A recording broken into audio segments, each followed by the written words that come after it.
actually been on 2 dates with the same man. And long story short, he's not gonna be my future husband. And you can call me vain if you want to. That's just the way it is. I'm a relatively tall woman. I wear a lot of platforms, a lot of heels, higher shoes, and normally with them I am between 5, 7, 8, maybe even more. So I do sort of pay attention to it, I'm not gonna lie. I don't like having a man that is shorter than me or the same height as me. I think it's just my own preference. I just don't like to be the bigger one. It's my insecurity. That's all. Have you ever read my profile? Also, I am stating openly, I don't want children. Don't think I ever will. Maybe, maybe not. But so far, I'm not focused on that life. So for men who want to have children and family in the future, that should be a deal breaker. I should be a red flag. That should end on that date if they want them. Yet it happens a lot that I say that and they still want to date me.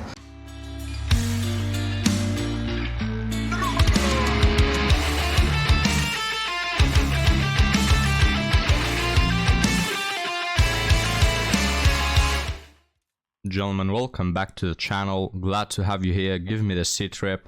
And before we continue, guys, I just want to show you my new place that an awesome artist draw. I'm gonna leave his information down below. So this will be it, guys, my new home. I hope you like it. Leave me your comments down below about what you think. And now, guys, without further ado, let's get started with this woman who has the preferences that she doesn't want to date men who are taller than her. Let's see what she has to say. Good morning, my lovely depressed family. This is my update on my dating life. Just to let you know, it's not existing anymore, so spoiler alert. Anyways, my skin is breaking out so much recently. I don't know really what's going on. I also need to go and get my nails done, as you can see. It's a pretty tragic situation, so I'm gonna get ready quickly and I'm going to the nail salon. So let's talk about my dating life. I've actually been on 2 dates with the same man. And long story short, he's not gonna be my future husband. In almost every single case, when I ask a man, what is your worst dating experience, they will mention being catfished by a woman. Literally every single time. But from my personal experience, men do exactly the same thing, but with their height. And you can call me vain if you want to. That's just the way it is. I'm a relatively tall woman. I wear a lot of platforms, a lot of heels, higher shoes, and normally with them I am between 5, 7, 8, maybe even more.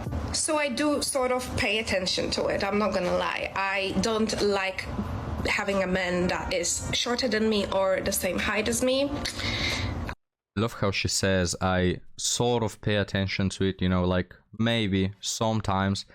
Yet at the same time, she dismissed a guy just because he wasn't tall enough. Is that sort of noticing it when you literally dismiss men because of their height? And guys, I can sort of understand, look, these are your preferences. Most men, the vast majority of men, they wouldn't date an overweight woman, right? So, hey, these are your preferences, right? I can understand that women do not feel secure, do not feel good, you know, biologically, mentally, with a man that is shorter. But on the other hand, is it really that big of a deal for you that you will literally not date a guy just because of that? You know, because contrary to body weight, which you can control, you cannot control your height, right? I mean, those apps that tell you, whoa, grow 2 centimeters overnight, yeah, they're fake. In case someone didn't know. So you can't really control your height. I mean, again, I understand that this is your preference, but you know, you can sort of see that, you know, the morality of a guy, his willingness to fight for you, his strength, you know, his principles. Guys, all these things that men do care about in women, women do not give a flying flip about in men, right? They want, in most of the cases, superficial stuff, right? And that's ironic because men are supposedly the visual creatures, you know, the ones who only want one thing, and it's freaking disgusting. Yet I've seen so many more men care about the psychological, you know, and about the soul, if you're willing to call it, than about these, you know, visual preferences. And a comment on my video yesterday said that, you know, women are chasing after the 666, and it's not a reference to the number of the beast. It's just, you know, 6-pack, 6-digit income, 6 feet tall. While women care about the 000, like 0 body counts, 0 traumatic, you know, past whatever bullcrap, and 0 cheating or something like this, you know. But now let's continue. I think it's just my own preference. I just don't like to be the bigger one. It's my insecurity. That's all. I'm attracted to taller men.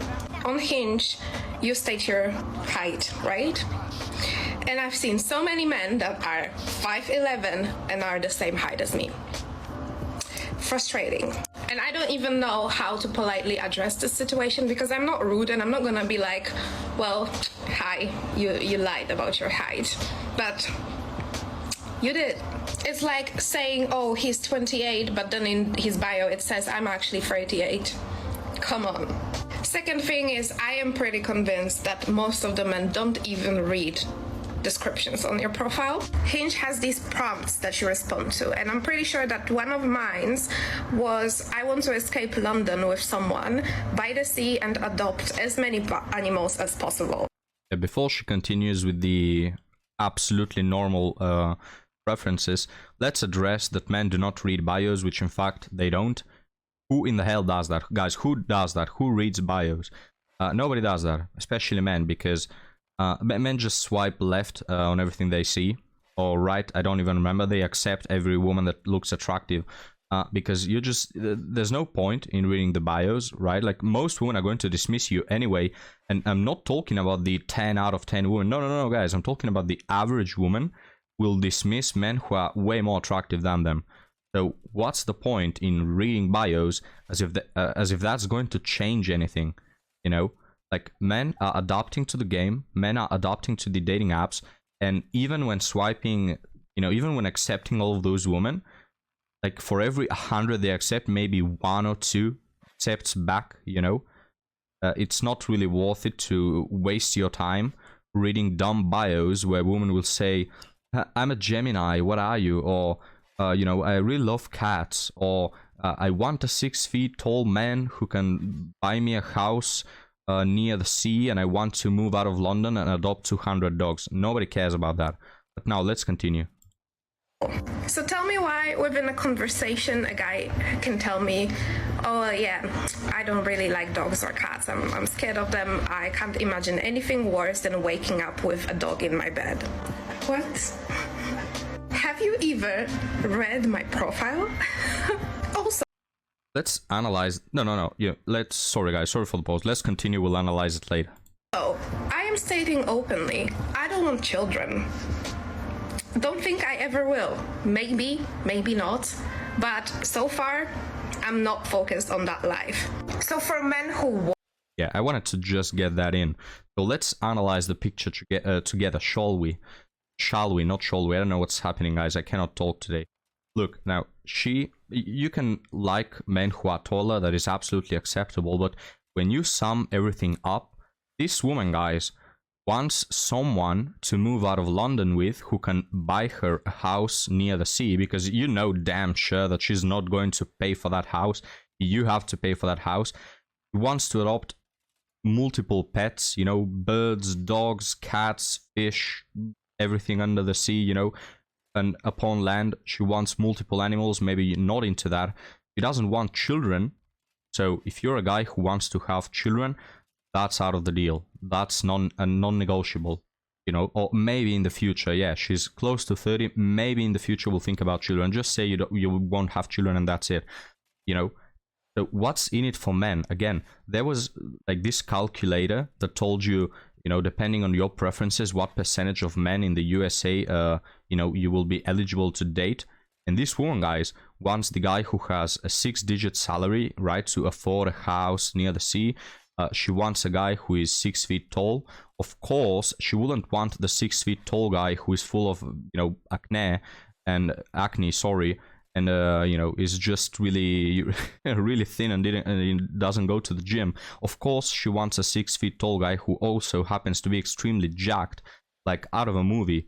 You know, all those things, guys. She wants all those things, And what does she give back in return? That is my question. Why would any man who happens to have a 6-digit salary, a six-pack, 6 feet tall, made it in life, extremely successful, why would he settle for this woman who doesn't want to have children, wants to essentially leech, and sees you as a wallet mostly? She sees you like an attractive body who happens to have a fat wallet.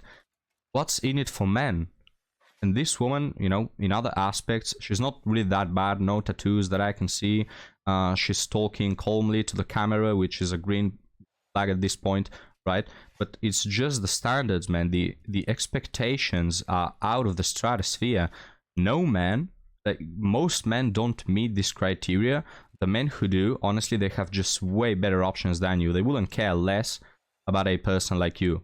So you can see why this woman is getting close to 30 and she's still single, guys, because she has dismissed plenty of good men along the way who will have, in a couple of years, when the relationship goes by, they will have given their life for this woman. They will have done anything under the sun for this woman, right? But she dismisses those guys to chase after the unmeetable expectations. Want to have children and family in the future, that should be a deal breaker. That should be a red flag. That should end on that date if they want them. Yet it happens a lot that I say that and they still want to date me. It's not a deal breaker, and I think they're convinced that I'm gonna change my mind someday, which I don't think I will. And even if I do, it's not guaranteed. Also, without getting into too much details, when someone is trying to convince you to do something you're not fully comfortable with doing and you're communicating that, and this person, instead of acknowledging and being like, yep, no problem, whenever you're ready, is still trying to convince you, or trying to manipulate you or coerce you into something, that's a huge red flag. Yeah, we all know what she's talking about. She's talking about S3X, talking about spreading her legs. Sometimes she acknowledges she feels uncomfortable, meaning, translation, when it's not chat, she doesn't want to rush it, at least pay for a couple of dates before that, right? When we meet chat, no problem, no problemo. We don't have any, uncomfortableness by doing that, because guys, I can bet my channel, my house, my life that this woman is not celibate. When you see women who are single at age close to 30, you can bet everything that they are not celibate, guys. These women are not just waiting around, sitting around, knitting socks while they wait for Prince Charming. They're absolutely going on dates, spreading their legs, getting clapped by multiple men. And look, if you want to do that, good for you. Trash your life in whatever way you find necessary. But again, it's just what exactly you bring to the table. You're sleeping with men. You're sleeping with men around, and they don't have to do anything other than be attractive.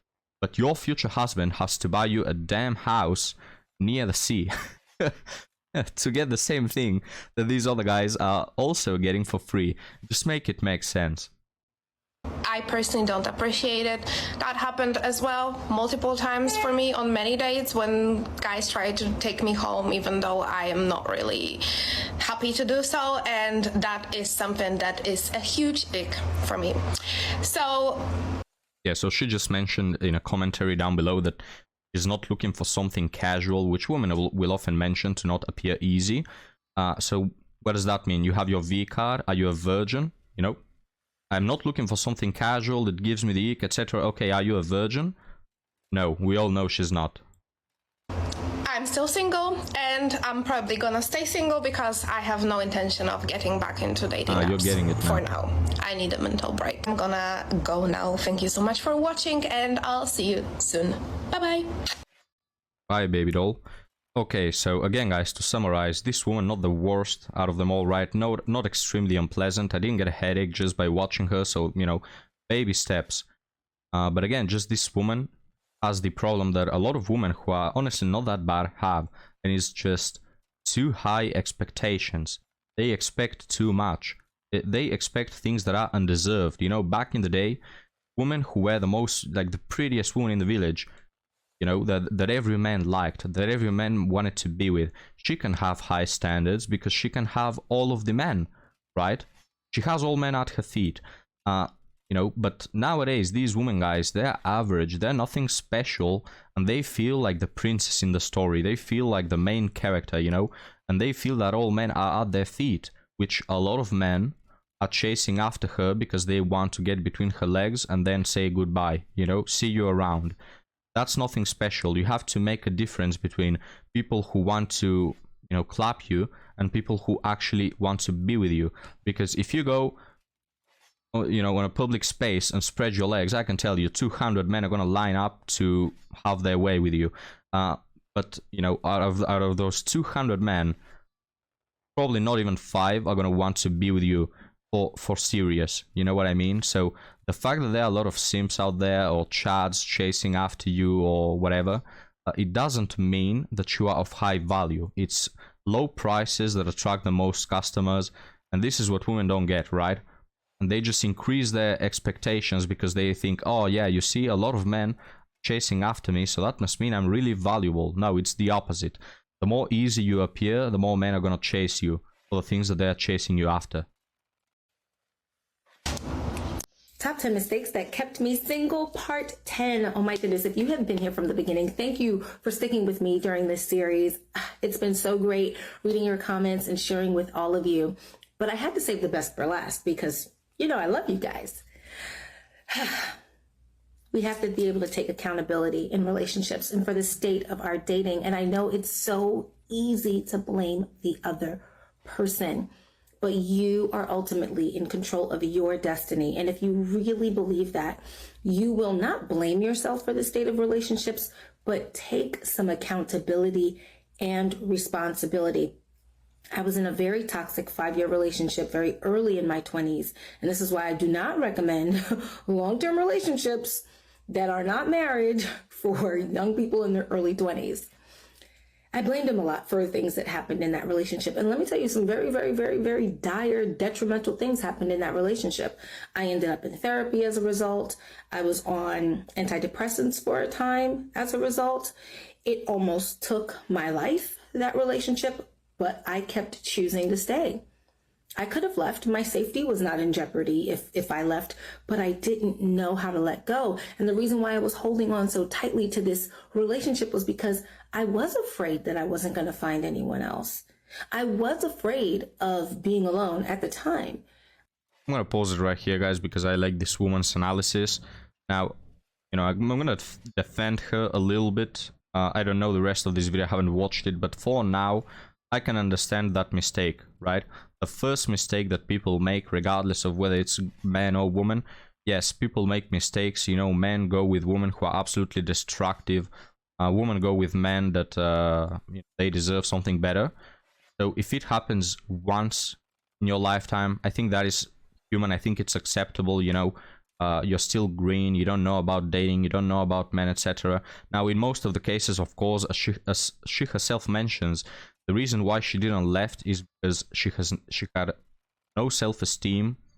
She probably didn't have a good father figure around to show her, you know, boundaries and, you know, tell her what dating is all about. So she probably felt lost in life, didn't have the self-esteem. I observe this happens with a lot of men as well.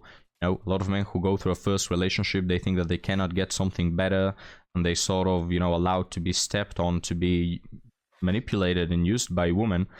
So look, if this is your first mistake and you don't ever do it again and you learn from that, like, you wasted 5 years, but okay, you were at a bad point in your life. Let's find out, gentlemen, if she actually healed from that, because, you know, I have some hope for this woman, right? She says that she needs accountability and that women overall need accountability. God bless this day, guys. This happened. A woman actually said that. So let's continue watching. I was afraid of dealing with heartbreak. I didn't want to cry alone, so I chose to cry and stay.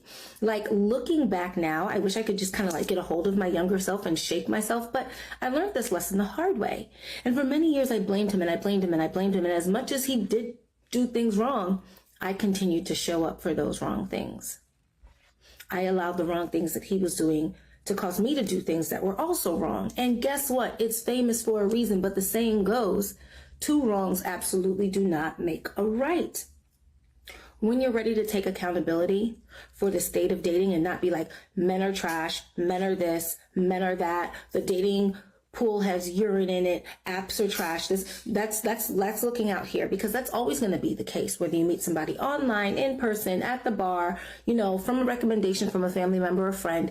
You can always come across someone who is not up to your standards. But examine your standards, examine yourself, ask yourself how many times you allowed someone to mistreat you, where you stayed past the expiration date, where you didn't have good boundaries, where you bent your rules. Think about it. I'm not here to tell you to beat up on yourself or to blame yourself, because blame implies a negative intent. And I know you don't have negative intent towards yourself, but just be honest. Look within. Ask yourself what you've been settling for, what you've been tolerating, what you've been putting up with. And I say this all with love. I get so many comments that people are like, girl, why are you shouting at me? I'm just your internet big sis. I'm embracing my auntie era. I'm telling you what I would have told 20-something-year-old Marshana. It's okay to leave. It's okay for the breakup to hurt. It's okay to cry. But it's on you if you choose to stay. It's on you if you don't want to have those boundaries. It's on you because you continue to show up for it. Right, so my senses were correct about this woman, guys. They still exist. Women who take accountability still exist. We have proof right here. But yeah, I actually really liked the analysis that she made. And again, this is a problem that goes for men and goes for women. A lot of people, you know, they're just green, they don't know, they don't understand, don't know anything better, and they stay in those relationships for a lot of time. Now, 5 years is quite excessive, but again, I can understand it. If you're at that point in your life where you have no self-esteem, you know, you have no respect for yourself, seeing people, both men and women, allow negative behavior in their lives for even longer than 5 years, because they just don't know anything better. They don't think they can do something better, you know, and psychologically, they're just settling for whatever they got because they think that's better than having nothing at all. Don't do that, guys. If you're in a bad relationship, if you see that it's going nowhere, just leave. You'll always be better, even alone, than in bad company. And again, who's to say that there will be no future company, right? Especially for women, this is quite easy to let go of someone. You're going to find someone, you know, that's for certain. So again, I will add to this woman's statement, not only do you have to cut your losses and get out of a bad relationship, but also, here comes the important part, don't get in another one. If you are one person who leaves a bad relationship just to get into another, that just shows that you've done no healing, you've done nothing good for yourself, and you're just committing the same mistakes. And it's at that point where people lose sympathy for your case. If you allow the same mistakes to happen in your life, then you can't put the blame on someone other than yourself. Right? But guys, what do you think about that? I'll leave you here. Thank you for watching, and I'll see you next time, guys. Have a good one.